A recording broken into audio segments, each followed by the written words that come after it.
எவர் நீ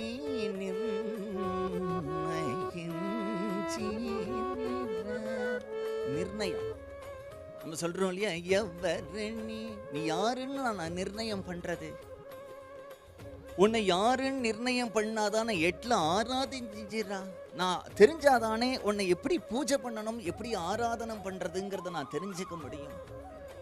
பல்லவியில கேட்டவன் அனுபணியில கேட்கிறா, சிவுடனோ நீ சிவனா, மாதவுடனோ இல்ல மகாவிஷ்ணுவா, கமல பவுடனோ இல்ல தாமரையில தோன்றினே நீ பிரம்மாவா, இல்ல இதை தாண்டி இருக்கக்கூடிய பரபிரம்மமா, நீ யாரு? ஆனா ராமா, உன்னை கேள்வி கேட்டுட்டேன், அந்த பதில் எனக்கு மனசுல தானா ஸ்புரிச்செடுத்து. என்னன்னா, சிவமந்திரமுனகோ ராஜீவமோ. உலகத்தில் இருக்கக்கூடிய பக்தர்களே ரெண்டா பிரிச்சுடலாம். சிவன்ட பக்தியுடைய சைவர்கள், விஷ்ணுட்ட பக்தியுடைய வைஷ்ணவர்கள். சிவன்ட பக்தியுடைய சிவபக்தர்களுக்கு, சைவர்களுக்கு ஒரு முக்கியமான மந்திரம் உண்டு, 5 எழுத்து. அது காதலாகி கசிந்து கண்ணீர் மல்கி ஓதுவார் தம்மை நன்னெறி குய்ப்பது வேதம் 4ம் மெய்ப்பொருளாவது நாதன் நாமம் நம சிவாயவே அப்படின்னு சொல்றா இல்லையா. நம சிவாய 5 எழுத்து. இந்த நம சிவாய வச்சுட்டு தான் சிவபுராணத்தையே ஆரம்பிக்கிறார் மணிவாசக சுவாமிகள். நம சிவாய வாழ்க, நாதன் தாள் வாழ்க, இமைப்பொழுதும் என் நெஞ்சில் நீங்காதான் தாள் வாழ்க அப்படிங்கிறார். அதனால சொல்றாருங்க, சிவமந்திரமுனகோ மாஜீவமோ, மாதவ மந்திரமுனகோ ராஜீவமோ.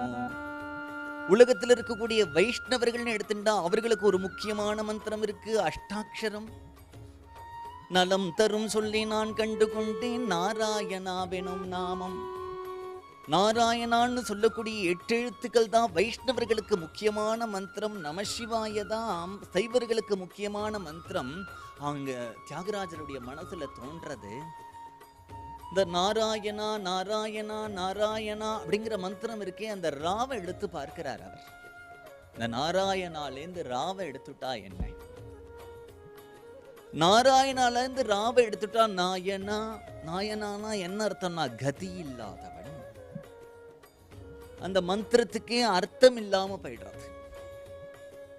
அது மாதிரி 5 எழுத்திருக்கக்கூடிய நமசிவாயே அப்படிங்கிற மந்திரத்திலேருந்து மாவை எடுத்து பார்க்கிறார். நமசிவாய மந்திரத்திலே மாவை எடுத்துட்டா நசிவாய நசிவாய. நசிவாயன்னா என்ன ஆறுதுன்னா மங்களம் இல்லாதவன். ஓ, இந்த மாதவ மந்திரம்னு சொல்லக்கூடிய நாராயண மந்திரத்துல ராவையும் எடுத்து நமசிவாயங்கிற மந்திரத்துல இருக்கக்கூடிய மாவை எடுத்து உனக்கு ராமான்னு பேர் வச்சிருக்காடா. நான் இப்ப கேட்டேனே, எவர் நீ யாரு, உன்னை எப்படி நிர்ணயம் பண்றதுன்னு கேட்டேனே, அதுக்கு பதில் கிடைச்செடுத்தோ. விவரமோ தேலிசீன கணுலகோ, இந்த விவரம் தெரிஞ்சுட்டேனா. அதனால யார் ராமநாமத்தை ஜபம் பண்றார்களோ அந்த ராமநாமத்தை ஜபம் பண்றவர்களுக்கு சிவநாமத்தையும் ஜபம் பண்ணின பலன் கிடைக்கும், விஷ்ணு நாமத்தையும் ஜபம் பண்ணின பலன் கிடைக்குமாம். ரொம்ப அழகான சுலபமான ஒரு மந்திரம்.